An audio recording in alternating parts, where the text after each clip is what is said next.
तो व्यूअर्स, आज की इस वीडियो में मैं आपको मूला चुटुक का रास्ता दिखाने वाला हूं कि कितना लंबा रास्ता है, किस तरह की मुश्किलात का सामना आपको करना पड़ सकता है, कितना टाइम लगता है और आप लोगों की क्या क्या तैयारियां होनी चाहिए।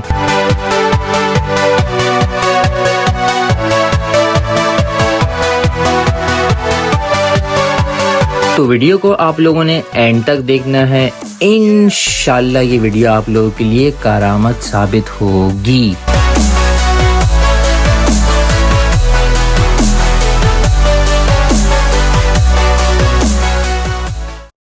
अस्सलाम वालेकुम जी, मेरा नाम दानियाल है और आज के इस व्लॉग में हम आपको खुश आमदीद कहते हैं। तो जनाब, finally after a long time अल्हम्दुलिल्लाह कराची से खुशदार आपका भाई पहुंच चुका है। मैंने और अम्मार ने ये ट्रिप कर लिया था। सुबह हम 5 बजे निकले थे कराची से और सक्सेसफुली अराउंड 1:30-2 बजे के करीब खुशदार पहुंच गए थे। काफ़ी अच्छी स्पीड लगाई थी क्योंकि वो और मैं ही थे। अब ये है कि यहाँ से हमारा इंशाल्लाह है कि हम मूला चुटुक जाएंगे। मूला चुटुक पहले ही मैं जा चुका हूँ और छोटा चुटुक भी जा चुका हूँ। इसके अलावा उस तरफ के और भी एरियाज कवर कर चुका हूँ। तो ये दोबारा मूला चुटुक का प्लान हो रहा है। लेकिन कहानी में ट्विस्ट ये है कि आज है ईद का 3rd डे और ईद डेज में मूला चुटुक पे समथिंग अ काइंड ऑफ पाबंदी होती है, मतलब आप नहीं जा सकते, आपको रोक लेते हैं। तो लेट्स सी क्या बनता है। तो इस सफर में हमारे साथ मौजूद है अम्मार, जो किसी तारुफ के मोहताज नहीं है, हर ट्रिप पे साथ होता है। और ये रही अपनी बाइक, मेरी पुरानी बाइक, ये रही मेरी न्यू बाइक। और ये हैं हमारे शाकिर भाई। शाकिर भाई कैसे हैं? सब खैरियत? मजे में, जबरदस्त, फर्स्ट क्लास। शाकिर भाई को आप लोग सेकंड टाइम देख रहे होंगे, छोटा चुटुक में साथ थे। और ये रहे हमारे रमजान मिंगल भाई। कैसे हैं रमजान भाई? सब खैरियत है? जबरदस्त, जिंदाबाद। ये हमारे साथ थे अनारी सासुल के ट्रिप पे। तो आज ये हमारी 4 लोगों की कंपनी है। तो चलते हैं, अपना सफर स्टार्ट करते हैं टुवर्ड्स मूला चुटुक।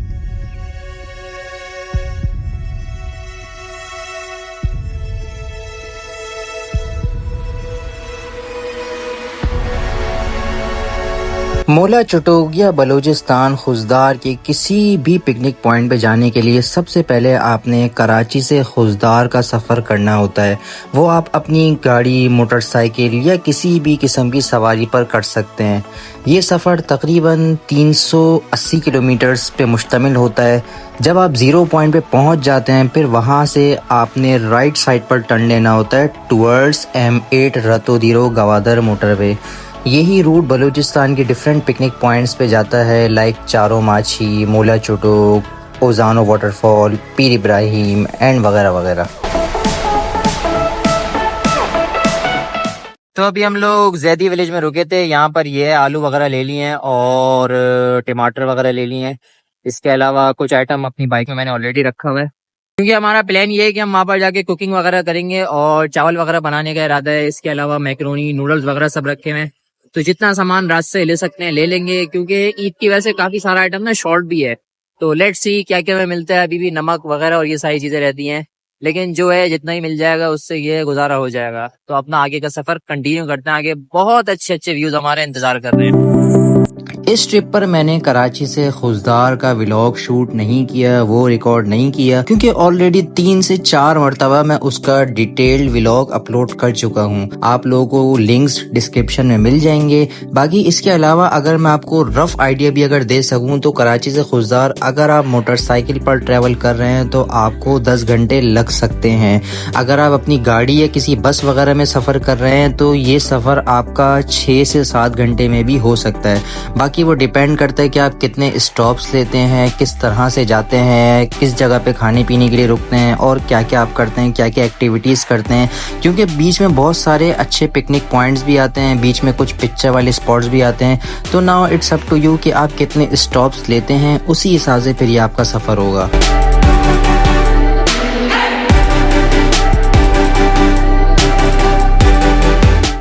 तो जी खोड़ी में रुके थे चाय और बिस्किट खाने के लिए, और खोड़ी से ही चारों माची का रास्ता निकलता है। खोड़ी का पॉइंट है, उससे थोड़ा सा ही आगे मुड़ते हैं, चारों माची का रास्ता निकलता है। उसके व्लॉग्स वगैरह मैं ऑलरेडी अपलोड कर चुका हूँ। और भाई साहब शक्ल पे 12 बजे में एक तो गर्मी ठीक ठाक, ऊपर से 2 दिन की नींद नहीं की। तो आप लोगों ने कभी भी ऐसी गलती नहीं करनी कि अगर कभी इतने लंबे सफर पे जाना हो तो नींद न की हुई हो। बस कुछ मजबूरियां थी, इस वजह से नींद नहीं की हुई। लेकिन ये है कि इंशाल्लाह पहुंच जाएंगे। अब थोड़ा सा ही रह गया, समझ लें आधे से ज्यादा हमारा सफर हो गया। अब कुछ किलोमीटर बाद हमारा वो आ जाएगा कर्क, कर्क से फिर जो है मोरिया चुटुक का रास्ता निकल जाएगा। तो लेट्स सी आगे क्या बनता है, अंधेरा भी होने वाला है।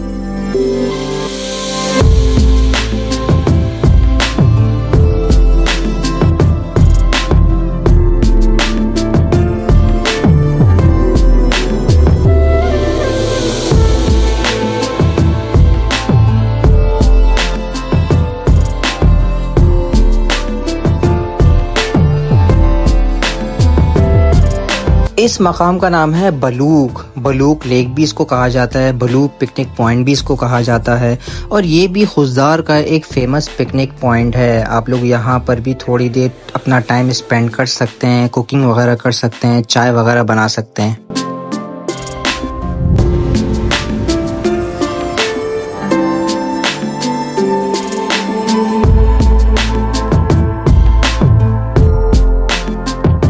अच्छा, एक इन्फॉर्मेटिव बात आप लोगों को और बताऊं कि आजकल खुजदार में किसी भी किस्म के नेटवर्क का इंटरनेट नहीं चल रहा है, चाहे वो यूफोन हो, जैज़ हो, टेलीनॉर हो, वारिद हो, एक्सेट्रा। डेटा अवेलेबल नहीं है, नेट अवेलेबल नहीं है, वाईफाई भी अवेलेबल नहीं है। तो आप लोग जिस तरह भी जो भी प्लान करें, ये मेक श्योर कर लें कि इस तरह की कोई फैसिलिटी आजकल अवेलेबल नहीं है खुजदार में ड्यू टू सम रीज़न्स। तो ये कुछ था जो मुझे इन्फॉर्मेशन मुनासिब लगी आप लोगों को बताना।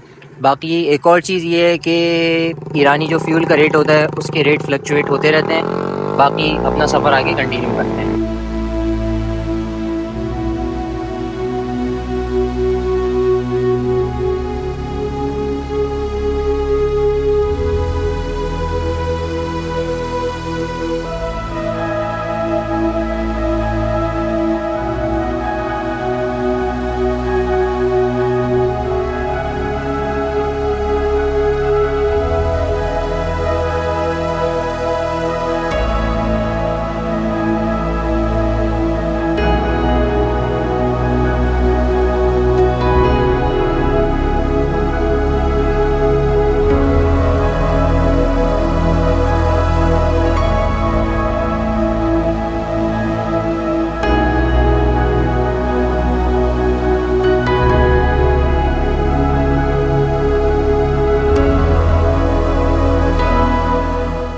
अल्हम्दुलिल्लाह आपके भाई ने पूरा पाकिस्तान घूमा हुआ है और काफ़ी सारी जगहों पे राइड की हुई है, लेकिन भाई साहब जो मज़ा बलूचिस्तान में राइड करने में और घूमने में आता है ना, कहीं नहीं आता, कहीं भी नहीं। मतलब बलूचिस्तान की मट्टी, बलूचिस्तान के लोग, बलूचिस्तान के रोड, पहाड़, आबशार, दरिया, समंदर, एवरीथिंग ए टू जी, सब भाई साहब मज़ा आ जाता है। और बलूचिस्तान में राइड करने में तब और मज़ा आता है जब आप अपनी बाइक में स्पेशल ईरानी फ्यूल यूज़ करें। अब बहुत सारे नॉन पीटीए वाले इंजीनियर्स कमेंट करेंगे कि ईरानी पेट्रोल ऐसा है वैसा है, तो भाई साहब आपकी मशवरे की ज़रूरत नहीं है। अल्हम्दुलिल्लाह मैं तकरीबन 3 या 4 साल से ईरानी फ्यूल यूज़ कर रहा हूँ अपनी बाइक्स में, और बलूचिस्तान के रोड पे जब तक ईरानी फ्यूल बाइक में डलता नहीं है ना, बाइक मज़ेदार परफॉर्म नहीं करती। ईरानी फ्यूल डलता है उसके बाद जो बाइक की परफॉर्मेंस होती है ना, हटो बच्चों। तो खैर, अभी हम लोग रुके थे, छोटा सा स्टॉप लिया था, अब आगे अपना सफर कंटिन्यू करते हैं। गोल्डन आवर ऑलमोस्ट एंड हो चुका है और अब अंधेरा होने वाला है। आगे का सारा सफर अंधेरे में करना होगा और लेट्स सी कि वो हमें जाने देते भी हैं कि नहीं। माशाल्लाह से समद भाई सेटिंग बना रहे हैं, कोशिश तो कर रहे हैं। अब लेट्स सी क्या बनता है। इस मकाम पर आकर मुकम्मल मायूसी हो चुकी थी कि हमारा जाना किस्मत में नहीं लिखा, लेकिन एक हमारा प्लान होता है और एक अल्लाह ताला का प्लान होता है। तो अल्हम्दुलिल्लाह अल्लाह के फजल करम से हम किसी तरह से मोला चुटुक के ट्रैक पर चढ़ गए। बाकी के सीन्स आप लोग आगे देखें।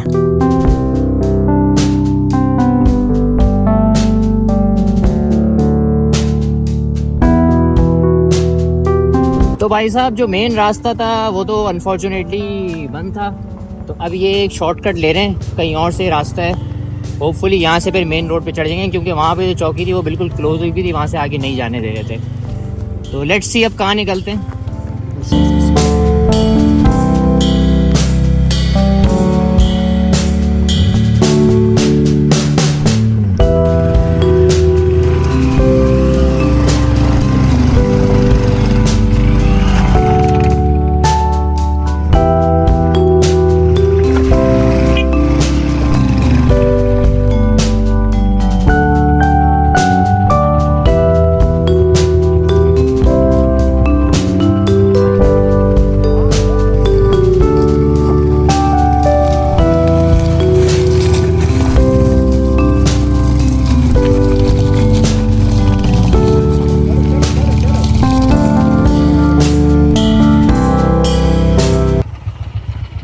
तो जनाब जिस कच्चे रास्ते पे चढ़े थे थोड़ा सा टफ था, एक दो वाटर क्रॉसिंग थी, मगर ये अब पक्के ट्रैक पे आ गए हैं, थोड़ा बेहतर ट्रैक है।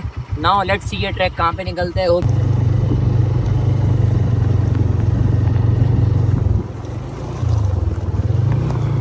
लाइटें खोल लूँ? हाँ हाँ लगाओ।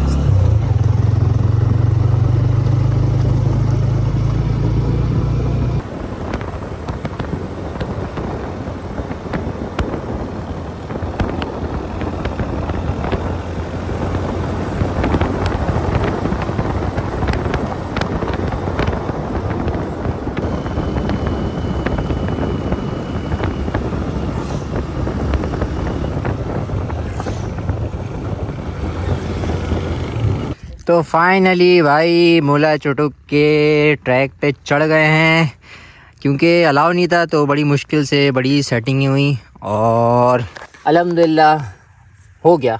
समद भाई ने भी साथ दिया, शाकिर भाई ने भी बहुत साथ दिया, बाकी अल्लाह ताला की मदद। तो अल्हम्दुलिल्लाह मुला चुटुक के ट्रैक पे चढ़ गए हैं। आप लोगों को यही रिकमेंडेशन है कि आप लोगों को जब भी यहाँ आना हो कोशिश करें कि ईद के डेज़ में ना आए, अब वो मीठी ईद हो या ईद उल अज़हा हो, क्योंकि अगर आप लोग कराची या किसी भी सिटी से आते हैं और आपको आइडिया नहीं है, वो बिला वजह आपको फिर चौकी से वापस भेजेंगे, तो आपका सारा आना जाना वेस्ट हो जाएगा और आपका मूड अलग ख़राब होगा। तो खैर आगे अपना सफ़र कंटिन्यू करते हैं। अभी हम लोग जस्ट चढ़े हैं और अभी भी तकरीबन हमारा 2 घंटे 1.5 घंटे का रास्ता बाकी है, क्योंकि अभी आगे वाटर क्रॉसिंग्स भी हैं, तकरीबन 7 से 8 मिनिमम होंगी वाटर क्रॉसिंग। तो लेट्स सी क्या बनता है। मुला चुटुक के इस ऑफ रोड पे आप अपनी बाइक या 4x4 गाड़ी पे आ सकते हैं। अपनी सेडान गाड़ी या अपनी एसयूवी गाड़ी लाने की गलती मत कीजिएगा, क्योंकि सिर्फ कुछ जगहों पे ही रोड है, अदरवाइज पूरा ऑफ रोड है। आगे रिवर बेड्स हैं, वाटर क्रॉसिंग्स हैं, खड़ी चढ़ाइयाँ उतराइयाँ हैं। और कोशिश करिएगा कि इस ट्रैक को रात में भी ना करें अगर आप फर्स्ट टाइम कर रहे हैं। हम लोगों ने तो इसको रात में इसलिए किया था क्योंकि हम ये ट्रैक ऑलरेडी 3 से 4 बार कर चुके हैं। काफ़ी हद तक आइडिया था शार्प टर्निंग का, मोड़ का, और किस तरह का टेरेन है, किस तरह का ऑफ रोड है। लेकिन अगर आप लोग फर्स्ट टाइम करें तो कोशिश करें कि इसको दिन में ही करें, क्योंकि ये ट्रैक अच्छा खासा डेंजर भी है और इसके साथ साथ काफ़ी टफ और एक्सट्रीम भी है। बाकी अगर आप लोग इसकी दिन की वीडियो देखना चाहते हैं कि दिन में ये ट्रैक किस तरह का दिखता है, तो उसके लिए आप लोग मेरे चैनल पे मौजूद छोटा चुटुक वाली वीडियो देख सकते हैं। उसमें मैंने खुजदार से मुला चुटुक, देन वहाँ से छोटा चुटुक का रास्ता दिखाया था। तो जहाँ तक मुला चुटुक का रास्ता दिखाया था सेम वही रास्ता, वही कंडीशन अभी भी है। जस्ट अभी बारिशें नहीं हुई हुई तो पानी का फ़्लो काफ़ी कम है दरियाओं में। बाकी ये अगर बेहतरीन पानी का फ़्लो दरियाओं में आप लोगों को देखना है तो वो फिर आपको ऑलमोस्ट आप समझ लें मानसून सीज़न के बाद मिलता है। लेकिन वो समटाइम्स काफ़ी डेंजर भी हो जाता है, क्योंकि पानी का फ़्लो काफ़ी ज़्यादा हो जाता है। समटाइम्स बाइक तक बह जाती हैं, इतना फ़्लो हो जाता है। समटाइम्स फ्लडिंग सिचुएशन भी हो जाती है। तो कोशिश करें जब भी जाएं आइडियल मौसम में जाएं, मानसून के 2-3 हफ्ते बाद या विंटर्स में। ये आइडियल मौसम और परफेक्ट मौसम है। बाकी मुला चुटुक की आबशार तो साल के 12 महीने बहती है, फुल जोश व खरोश से, फुल तबीयत से पानी होता है। वो इंशाल्लाह आपको नेक्स्ट वीडियो में मैं दिखाऊंगा कि मुला चुटुक की आबशार कैसी है, कितनी देर की उसकी ट्रैकिंग है और किस तरह की उसकी ट्रैकिंग है।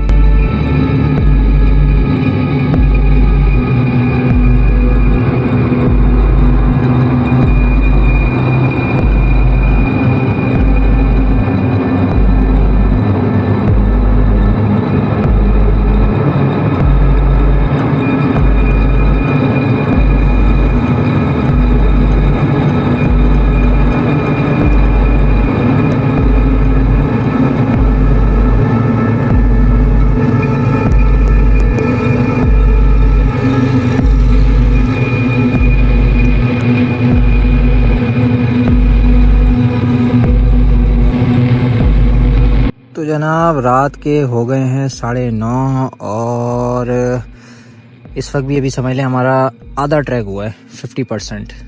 अभी बाइक्स को थोड़ा सा रेस्ट दिया है और बहुत अच्छा हुआ कि हम रात में कर रहे हैं, क्योंकि भाई साहब दिन में तो जो गर्मी का हाल हुआ है, अभी भी जो है लू चल रही है फुल। तो लेट्स सी, फुल आगे अंधेरा ही अंधेरा हो रहा है। इंशाल्लाह ये अब ट्रैक 1.5-2 घंटे का बचा है, इंशाल्लाह हो जाएगा।